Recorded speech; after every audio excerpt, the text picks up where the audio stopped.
So I wrote a piece for the ensemble called X Marks the Square. Um, the name kind of came much afterwards I wrote it.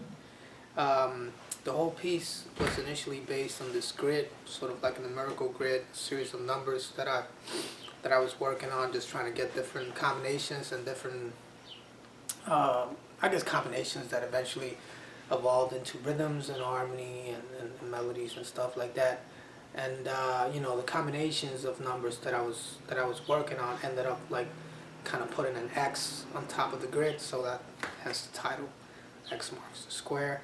And you know, I've been interested in for a long time in the idea of working with sources that don't necessarily come from a musical perspective, and I've been interested in working ideas that come directly from numbers, and I kind of find very direct ways for that to be connected to music, at least the way I think about music.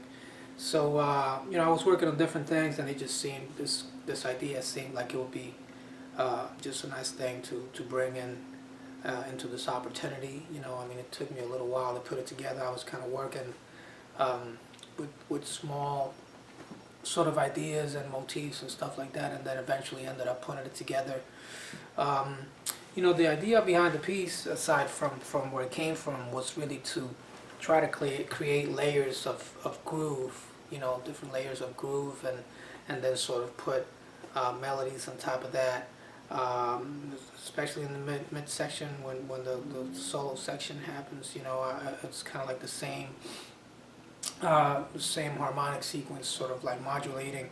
And my idea was to, you know, use the ensemble to emulate, like, you know, sort of like a percussion choir in a way, you know, kind of emulating this feeling of groove and kind of carrying the piece that way. So harmonically, you know, the sequence is short and it's simple, but then rhythmically I was trying to develop it into another thing.